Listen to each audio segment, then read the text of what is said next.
Hello students, कैसे हैं बेटा आप सब लोग बहुत बढ़िया होंगे। आज हम bullseye NEET 2021 session number 8 discuss करने वाले हैं, जिसके अंदर हम सबसे पहले बेटा बॉटनी का क्वेश्चन डिस्कस कर रहे हैं, क्वेश्चन नंबर 1। चलो स्टार्ट करते हैं, देखते हैं हमारा क्वेश्चन नंबर 1 क्या है। ओके, तो हमारा जो सबसे पहला क्वेश्चन है आज के सेशन का वो है, in the structure of DNA the beads on string structure. जो डीएनए की जो स्ट्रक्चर होती है, कुछ ऐसी हम स्ट्रक्चर की बात करते हैं। इसके चारों तरफ जो डीएनए लिपटा रहता है, जैसे कि एक धागे के अंदर मोती हों, तो इन बीड्स को हम क्या बोलते हैं? ये जो स्ट्रक्चर है यहाँ तक कि इस स्ट्रक्चर को हम क्या बोलते हैं? जो पैकेजिंग होती है डीएनए की, क्योंकि डीएनए की जो स्ट्रक्चर होती है वो काफ़ी ज़्यादा लेंथी होती है एज़ कम्पेयर टू न्यूक्लियस, तो वो न्यूक्लियस में कैसे ऑक्यूपाई हो सके, तो इसलिए डीएनए की पैकेजिंग जो है वो नेसेसरी होती है। तो हमारे पास ऑप्शंस हैं बेटा, न्यूक्लियोसोम होगा, क्रोमेटिन फाइबर होगा, क्रोमेटिन होगा या न्यूक्लियोसोम होगा। तो एक स्ट्रक्चर बनती है जिसके अंदर हमने डिस्कस भी किया था ये बातें कि यहाँ पे ये जो स्ट्रक्चर है 1/3/4 जो डीएनए है, ये क्या है? डीएनए है। और ये जो स्ट्रक्चर है हिस्टोन ऑक्टामर की लिपटी रहती है। हिस्टोन ऑक्टामर जो है उसके चारों तरफ क्या है बेटा? ये डीएनए जो लिपटा हुआ रहता है। और इस कंप्लीट स्ट्रक्चर को, इस बीड लाइक स्ट्रक्चर को हम बोलते हैं क्या? न्यूक्लियोसोम। क्या बोलते हैं इसको? हम न्यूक्लियोसोम बोलते हैं। ठीक है, और इस तरीके से इसकी पैकेजिंग होती रहती है। इसके चारों तरफ लिपटा हुआ रहता है पैक्ड फॉर्म में। न्यूक्लियस के अंदर जो हमारा डीएनए है वो प्रेजेंट रहता है, क्रोमेटिन के अंदर प्रेजेंट रहते हैं ये बीड्स लाइक स्ट्रक्चर। तो ए इज द न्यूक्लियोसोम, करेक्ट है। पैक्ड टू फॉर्म, और ये पैक करके क्या बनाते हैं? एक थ्रेड लाइक स्ट्रक्चर बनाते हैं। कुछ ऐसी स्ट्रक्चर आपको दिखाई देती है जिसके अंदर ये जो बीड्स होते हैं ये प्रेजेंट होते हैं। ये बीड्स यहाँ पे प्रेजेंट होते हैं। ये न्यूक्लियोसोम्स जो है इनके चारों तरफ डीएनए जो है वो लिपटा हुआ रहता है। कुछ स्ट्रक्चर ऐसी स्ट्रक्चर होती है ये। ठीक है, ये जो स्ट्रक्चर है बेटा इसको हम क्या बोलेंगे? क्रोमेटिन। इसको हम क्या बोलते हैं? क्रोमेटिन।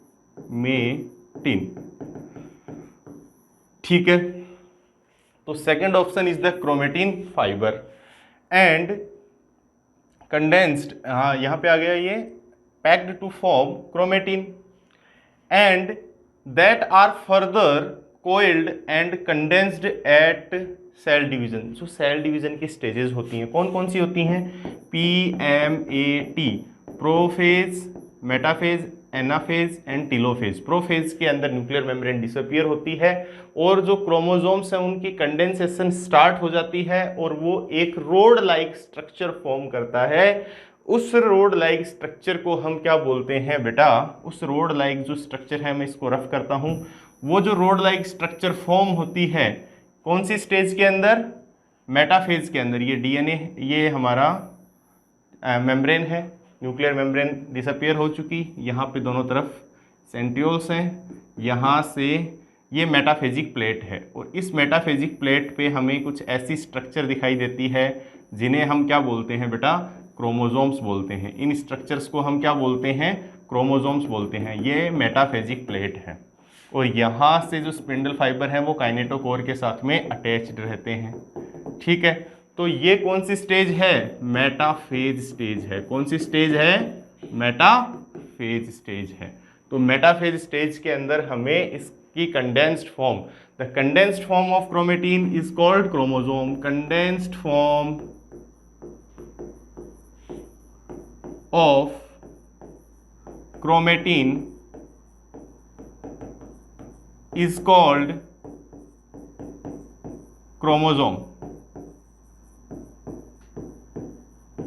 ठीक है, कंडेंस्ड फॉर्म ऑफ क्रोमेटिन को हम क्या बोलते हैं? क्रोमोसोम बोलते हैं। तो third one is the right. So answer number first, इस क्वेश्चन का जो आंसर होगा हमारा आज के सेशन का क्वेश्चन नंबर 1 का जो आंसर है वो फर्स्ट है। बाकी के ऑप्शंस में बता रहा है क्रोमेटिन फाइबर को बीट नहीं बोलते हैं हम। ठीक है, उसे हम न्यूक्लियोसोम बोलते हैं। देन ये सारे नहीं होंगे अदर ऑप्शंस, इसी वजह से। तो हमारा जो बेटा फर्स्ट ऑप्शन है वो राइट है इसके रिस्पेक्ट में। तो अब हम बढ़ते हैं आज के सेशन के नेक्स्ट क्वेश्चन और लास्ट क्वेश्चन की तरफ, देखते हैं इसके अंदर बेटा क्या दिया गया है। हम सेकंड क्वेश्चन की बात करते हैं। सबसे पहले हम क्वेश्चन को रीड आउट करते हैं, देखते हैं उसमें दिया क्या गया है। हमेशा आप एग्जाम में भी बैठते हैं तो क्वेश्चन को अच्छे से रीड आउट करना चाहिए कि वो पूछ क्या रहा है। देखो यहाँ पे अगर आपने क्वेश्चन रीड आउट कर लिया तभी ऑप्शंस पढ़ने का मजा है, सही है। अगर आपने क्वेश्चन जल्दीबाजी में पढ़ा तो ऑप्शंस आप बहुत ध्यान से पढ़ते हैं, लेकिन सबसे इंपॉर्टेंट है क्वेश्चन अच्छे से पढ़ना चाहिए। मियोसिस इज नॉट हैविंग, ये इंपॉर्टेंट वर्ड है, meiosis is not having the one of the character out of 4 given below, यानी कौन सा कैरेक्टर नहीं फॉलो करता मियोसिस, जो नीचे दिए गए 4 कैरेक्टर हैं। चारों कैरेक्टर की हम बात कर लेते हैं, ठीक है बेटा। सबसे पहला कैरेक्टर है it involve 2 stage of DNA replication, one before meiosis first and another before meiosis second. अब क्वेश्चन पढ़ते ही आपके माइंड में मियोसिस चल जाएगा कि ये मियोसिस के रिगार्डिंग ही हमारे स्टेटमेंट्स हैं। मियोसिस 2 पार्ट्स में होता है, one is the meiosis first and meiosis second, ठीक है।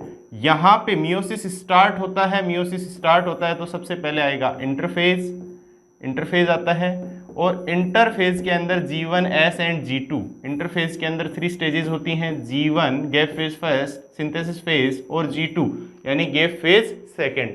तो S फेज के अंदर क्या होता है, रेप्लिकेशन होता है। ये ओनली मियोसिस फर्स्ट के अंदर ही ऐसा होगा। मियोसिस सेकेंड जैसे ही कंप्लीट होता है तो ये एक डिप्लॉइड सेल डिवाइड कर जाती है 2 सेल्स के अंदर, ये फर्दर डिवाइड करेंगी और टोटल 4 हैप्लॉइड सेल्स का फॉर्मेशन होता है। टोटल 4 हैप्लॉइड सेल्स बनती हैं। तो बेटा सबसे पहले इसके अंदर मियोसिस फर्स्ट होगा, इनसे ये 2 सेल्स बनेंगी। मियोसिस सेकेंड होगा तो इससे ये 4 सेल्स बनेंगी। Meiosis second is same like mitosis, but यहाँ पे इसके स्टार्टिंग से पहले इंटरफेज के अंदर क्या होता है, डीएनए का रेप्लिकेशन होता है। बट जैसे ही मियोसिस फर्स्ट कंप्लीट हो गया तो यहाँ पे दोबारा डीएनए का रेप्लिकेशन नहीं होता। यहाँ पे जो प्रोसेस होता है उसे हम बोलते हैं इंटरकाइनेसिस बोलते हैं, ठीक है। तो यहाँ पे क्या होगा, डीएनए का रेप्लिकेशन दोबारा नहीं होगा। तो जो फर्स्ट स्टेटमेंट है ये क्या बोल रहा है, it involve 2 stages DNA replication, one before meiosis first, बिल्कुल सही बात है, and another before meiosis second, ये वाली जो बात है ये गलत बात है। इस वजह से हम इस स्टेटमेंट को गलत ठहराते हैं और यही हमारा राइट आंसर होगा।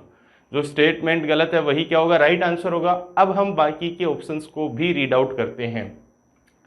It involves recombination and crossing over, ठीक है। तो इसके अंदर मियोसिस के अंदर क्या होगा, रिकॉम्बिनेशन एंड क्रॉसिंग ओवर होता है, सीधी सी बात है। मियोसिस फर्स्ट के अंदर जो प्रोफेज स्टेज है, प्रोफेज स्टेज के अंदर जो पेकाइटिन स्टेज होगी, पेकाइटिन के अंदर क्या होगा, क्रॉसिंग ओवर होगा, यानी जो जीन्स हैं वो एक्सचेंज होंगी। Second one is the sister chromatids separate during anaphase second. Anaphase second के अंदर क्या होगा, जो सिस्टर क्रोमेटिड्स हैं, ये दोनों आपस में कैसे क्रोमेटिड्स हैं, ये मान लो एक क्रोमोसोम बनाया, ये दोनों आपस में क्या हैं, सिस्टर क्रोमेटिड्स हैं। और ये सिस्टर क्रोमेटिड्स क्या होते हैं, एनाफेज सेकंड के अंदर सिस्टर क्रोमेटिड्स हैं। ये दोनों एनाफेज के अंदर ये दोनों क्या होते हैं बेटा, स्प्लिट होते हैं। एनाफेज स्टेज के अंदर ये दोनों क्या होते हैं, अलग अलग हो जाते हैं, ठीक है। ये दोनों क्या हो जाते हैं, अलग अलग हो जाते हैं, स्प्लिट हो जाते हैं। सिस्टर क्रोमेटिड्स हैं वो डिवाइड होते हैं। तो ये स्टेटमेंट भी क्या है, सही है। Nuclear membrane are disappear during prophase, ये बात मैंने यही बता दी थी कि न्यूक्लियर मेम्ब्रेन है वो क्या हो जाएगी, यहाँ पे डिसअपियर हो जाएगी एंड रीअपियर, वापस टेलोफेज के अंदर रीअपियर होती है। तो इसी के बिहाफ पे जो इस क्वेश्चन का राइट आंसर है वो कौन है, आंसर नंबर 1। आंसर नंबर 1, ये इवेंट नहीं होता है मियोसिस के अंदर। So answer number 1 will be the right answer. आज के सेशन के बेटा हमने दोनों क्वेश्चन डिस्कस किए और आप रेगुलरली कम्युनिटी पेज पर आए गए क्वेश्चंस के आंसर्स पोस्ट कीजिए एंड उनको हम नेक्स्ट डे क्या करते हैं, डिस्कस करते हैं। सो बेटा थैंक यू सो मच, मिलते हैं हमारे अगले सेशन के अंदर।